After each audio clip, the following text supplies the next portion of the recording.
The weekend is here again. Welcome to Gustavo's football headquarters. Sit, relax, and enjoy.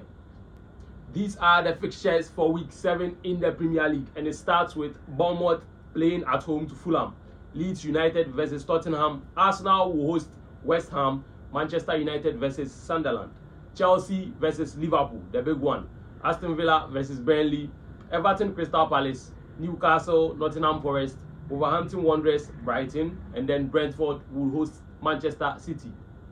Manchester United will be hosting Sunderland, yes, and in this game, Amad Diallo will be playing against his former club, where he was a loanee from Manchester United to Sunderland. Yes, I think when he went to Sunderland, he was very loved by all, and I think it got to a time the fans over there would have loved Amad Diallo to stay, but then he wanted to come back to Manchester United and fight for his place, and currently he is one of the best players in the Manchester United setup right now.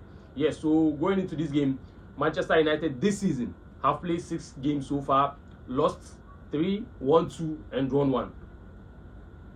And as we all know, Manchester United has been under fire for a very long time now. Not just this season, for a very long time. Let's say since the arrival of Ruben Amorim, they've been under fire for poor performances and inconsistent results. Yes, so what do Manchester United have for their fans against Sunderland, especially playing in front of them at Old Trafford? Yes, looking at Sunderland as well, they are playing very well this season, currently lying fifth on the league log. Going to Old Trafford, I think right now Old Trafford isn't a place where fans used to fear going. Yes, so I think Sunderland, with the kind of form that they are having, are going to Old Trafford with full confidence that they are going to get at least a draw. Yes, because currently everyone goes to Old Trafford with that belief, because it's no more a fortress. Yes, so I think this game in particular is a make or break for Ruben Amorim, because as I said earlier, he has been under fire for a very long time, and I think this game will determine his future. That's what I think, because he has been here at Manchester United for about 10 months now, or 11, who knows. And at least as a team, we have to be seeing some improvements, right? At least being able to control games, being able to get at least some results, win consecutive games for the fans to feel, no, yes, there's improvement, there's progress. But then since Amorim came, there hasn't been anything like that. It has always been up and down, bad results here and there in any kind of competition Manchester United plays. Yes, and then I think there have been mentions about Senny Lamens coming to Manchester United and being benched. As we all know, Bayinde has been under fire as well, having very nightmare performances for Manchester United. So Senny Lamens coming in, everyone knew he was going to get a starting nod, but then Ruben Amorim decided to maintain Bayinde, and things continue getting worse for Manchester United. Yes, so I think with that, Amorim has to do something about that seriously, because things are really getting worse, not just from the coach's point of view, but then with even the players who are currently playing. Almost everyone in the setup is under fire, right? So Manchester United in general is a place where there's a lot of pressure to perform, because as a big club, you need results. Yes, so in the side of Manchester United as well, they would have Amad Diallo back in the setup after he went to back to Cote d'Ivoire to solve a family issue, and I think he's back now. As we heard, a family member died, and I think he went to support his family during this hard time. Yes, so I think with Amad Diallo back, is a very big plus for Manchester United to at least make a mark or make a point in this game. Yes, so in this game, all Manchester United fans are really hoping that they get the job done. Yes, so let's see what happens in this game. Back-to-back defeat for Chelsea in the Premier League, and then 2 losses in a row for Liverpool coming into this game. Yes, Chelsea versus Liverpool at the Stamford Bridge. Yes, Liverpool lost their latest game in the Champions League against Galatasaray, where they went to Turkey, and it was a very, very difficult game for Liverpool. On the other hand, Chelsea also played at home to Benfica and then grinded out the results by winning by 1-0. Yes, an own goal getting Chelsea or 3 points. Yes, going into this current game, I think with Liverpool, they were in very, very good form till they met Galatasaray the past week. Within the week, they won all 6 games in the Premier League. And then finally, when they got to the Champions League game, Arne Slot decided to make abysmal changes to his setup. The likes of Mo Salah and then McAllister all being benched for that particular game. Right? As we all know, Turkey, Galatasaray is a very difficult place to go. One of the noisiest stadiums. Right? One of the stadiums with that hostile atmosphere. But then, Arne Slot decided to bench Mo Salah, his best player, for that match. Right? So I think he also has his fair share of faults for this Liverpool defeat. Yes. So on the side of Chelsea, I think that result wasn't so convincing against Benfica, because as we all know, Chelsea has been playing very poorly for weeks now. So this game, we all knew it was going to be a very difficult match for Chelsea. But then Chelsea and Maresca did their very best to get that maximum 3 points for their fans. Yes. So with Chelsea, Chalobah out in defense, I think it's a very big loss for Chelsea, because he got a red card against Brighton. Yes. So I think that's one of the main areas where Chelsea are going to suffer against this Liverpool side in defense, because even with Chalobah, Chelsea were facing serious problems. Right? They were facing very, very serious problems. But then now with Chalobah out, who do we expect to fill in that position, that void? I think on the flanks, at the fullback positions, Chelsea are well covered, because there's Gusto, there's Reece James. On the left side, there's Cucurella as well. So I think on the fullback positions, Chelsea are well covered. But then through the middle, are Chelsea really covered, especially with the kind of form Ekitike is in? Right? So I think with this Chelsea backline, they are going to really have big problems against this Liverpool setup. But then with Liverpool, they are also struggling this season. They are winning games, but then they struggle to win. As I said last week here, that Liverpool are no more a Mo Salah team. Right? They want to do everything in a collective form. But then with that, it's distracting their flow. Right? It's distracting their flow, because playing as a team should have been a very good thing for everyone. Playing as a team should have been a very good thing for everyone in that current Liverpool setup. But then, for now, it seems things haven't really gelled yet. Things aren't really working out the way Arne Slot wants. Because in his first season, he continued with what Klopp did exactly that way. Right? But then in this season, he decided to bring in new players to play his own way. And I think that thing right now is what's going against Liverpool. There's a question. How can Chelsea deal with this Liverpool attack?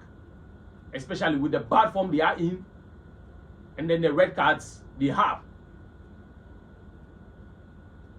Yes, so I think this game is going to be a very, very good game. But then, I wouldn't be surprised if things don't go according to what we think. Because I know everyone will be saying Liverpool are having the upper hand. But then Liverpool really struggle. Chelsea are so unpredictable as well. Chelsea are so unpredictable as well. Yes, so anything can happen. Anything can happen, because up front, Chelsea also has the quality to break down that Liverpool defense, because they concede consistently. It's very constant that they concede. And going away to the bridge, I think Chelsea have the chance to also make a point or make a mark in this game. Yes, so this game is going to be a very tough one, and we expect to have a very nice match. There will be no margin for error as Arsenal push to be on top of the Premier League table. Yes, they play at home to West Ham United. Yes, and with West Ham, they are having a new manager in Nuno Espirito Santo, who was sacked by Nottingham Forest. Yes, he's currently the manager of West Ham United, as they won their as they drew their previous game to Everton by drawing 1-1. West Ham have won only one game this season, which came against Nottingham Forest. where they beat them by 3-0. Yes, so I think that's the only game Nottingham Forest have won this season so far. But then with new manager coming in, there's this narrative of new manager bounce. But then, can that happen against Arsenal at the Emirates? I think that's going to be very difficult, because the whole season West Ham have won just one game, and then the kind of form Arsenal are in, they've played about 9 matches this season with Champions League combined, EFL combined, and I think they've won all games. And I think they've won 7 games, drawn 1, and then lost 1. Yeah, so you can see how good Arsenal are, and then especially playing at home, Arsenal are going to be a very, very difficult opponent for West Ham. And with also Saka and the rest also coming back, Saliba, the likes of Saliba, Saka all coming back into the team, I think it even makes Arsenal very, very strong. Yes, so I think Arsenal are going to have the upper hand in this game regardless, because West Ham are also a good side. They can also give Arsenal that kind of pressure, right? They can also create chances. They can also have shots. But then Arsenal are going to be too strong for West Ham in this game. Round 8 of La Liga, and these are the fixtures. Real Oviedo will be hosting Levante. Girona versus Valencia. Atletico Bilbao will be hosting Mallorca. Real Madrid versus Villarreal. Alaves versus Elche. Sevilla, Barcelona, Espanyol, Betis. Real Sociedad will be hosting Rayo Vallecano, and then Celta Vigo versus Atletico Madrid. Sevilla have failed to beat Barcelona in La Liga since 2015, and Barcelona topped La Liga in week 7. But then now they travel to Seville after their first defeat in 2025 season, when they got beaten by Paris Saint-Germain in the Champions League at home.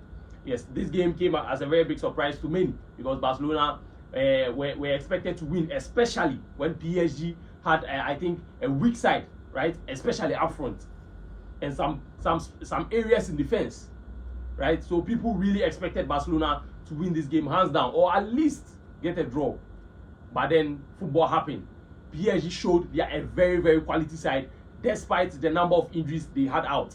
Barcelona had Lamine Yamal, everyone available, with the exception of Rafinha.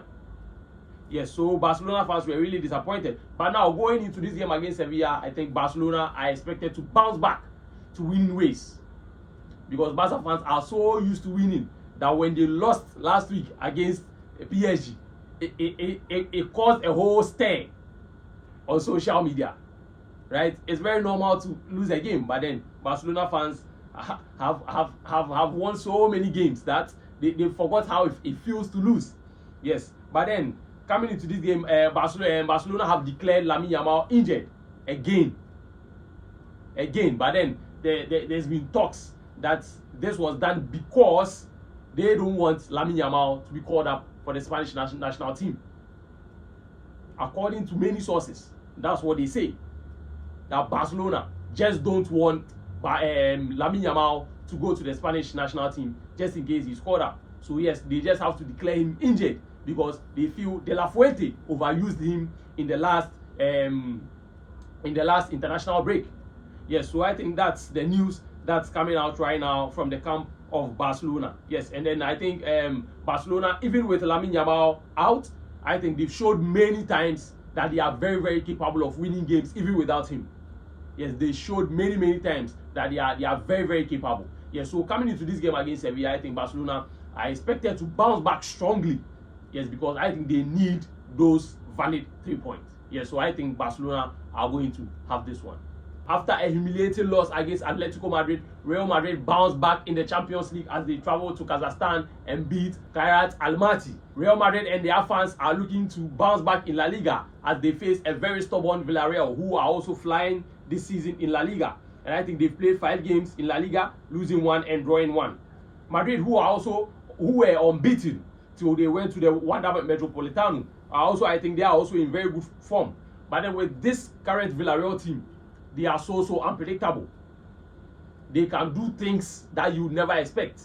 They score goals. They attack very well.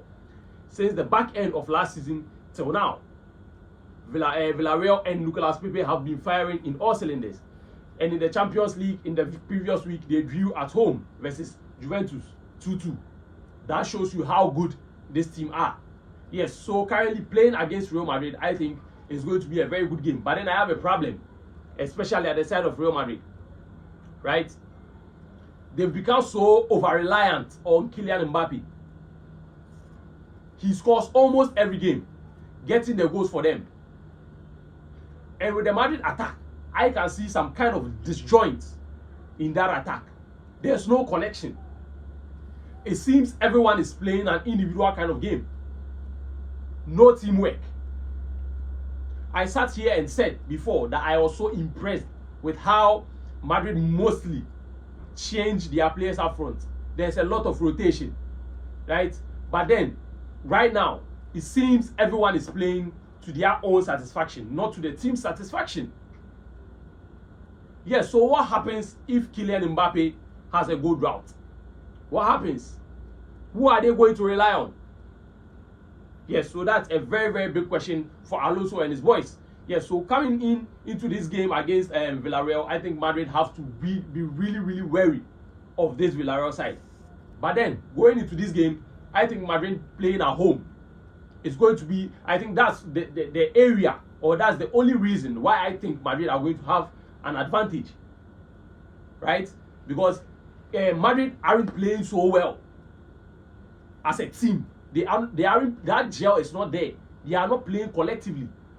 And I don't think it's a big problem, because Alonso currently, he's now coming in, right? Deploying his style, his philosophy into the team. Yeah, so if things aren't so good so far, but then they are getting the results. So if things aren't so good currently, I think it's all lies down to him being just, I think, a few months at Real Madrid. Yes, so I think given more time, Alonso is going to implement his style very well, where I think it's going to suit the whole team, not just Kylian Mbappe. Because where the main reason why I'm saying Madrid have been so over-reliant on him, this game against Kairat Almaty, everyone was expecting Kylian Mbappe to be dropped. But then he played and got the hat-trick for the team.